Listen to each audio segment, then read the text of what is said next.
Tony, it's great to catch up with you again. After many, many years, we haven't seen each other. Yeah, how are you? I'm good. I think my wife has gotten over you killing Patrick Swayze in Ghost, but Oh, good. I'm glad.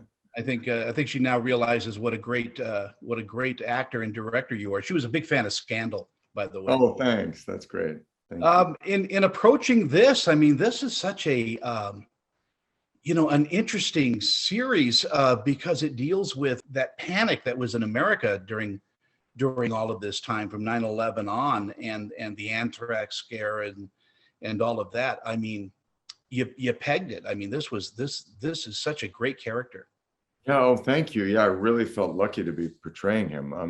And we've been living through another terrifying health scare with the pandemic, with COVID-19, when we were making this. So that was doubly surreal. And I think as a result, audiences are really going to feel the immediacy of that fear that happened just after 9/11. And I think people have forgotten, because there was so much going on with the march to war and all of that.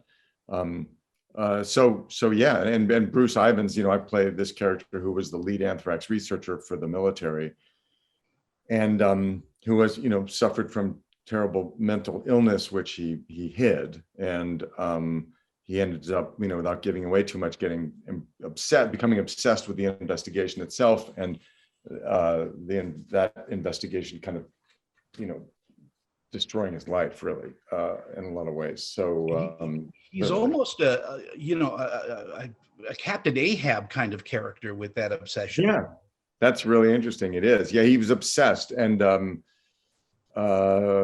gosh, I don't know how much we can give away, but basically what this story does is it takes what a lot of people remember about the anthrax attacks, but we forgot about it and didn't follow it because there was so much else going on. And it was a 6 to 7 year investigation that went down a lot of wrong roads. And Bruce was really central to it initially as an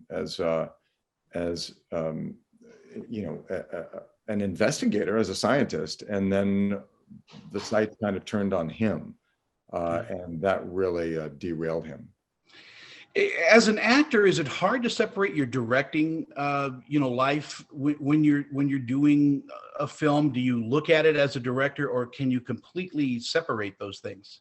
I can pretty much separate them. I'm always relieved when I don't have to think about that as a director. Obviously, I think, more than an actor who doesn't direct. I think about things from a directorial point of view in terms of how, honestly, I feel like part of my job is to help the director and try to understand what they're trying to do so that I can be of value to them and assist in their vision. So I'm always thinking, like, well, what are they doing? How are they putting this together? How are they going to cut this? What's going to work? What's not going to work?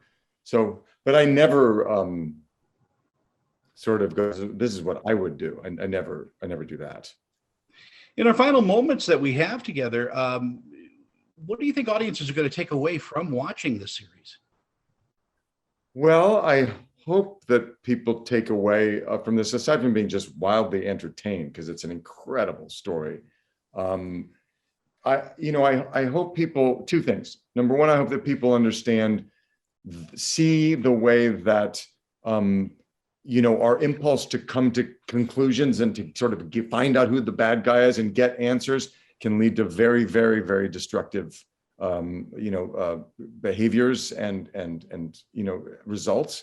And then, specifically to Bruce, I hope people, take a minute to think about the reality that mental illness, if not stigmatized in the way that it has been, when acknowledged and treated earlier in a person's life, you can avoid a lot of terrible outcomes, which we also see in this story.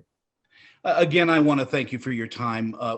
This is a brilliant role and such a deep character, and I'm so glad that it was you that portrayed him. It is just a great series. I hope you come back. There's a second season, and you direct an episode. That would be. Oh, well, thanks. Thank you, Tony. I really appreciate it. It's good to talk to you again. You take care. Bye-bye.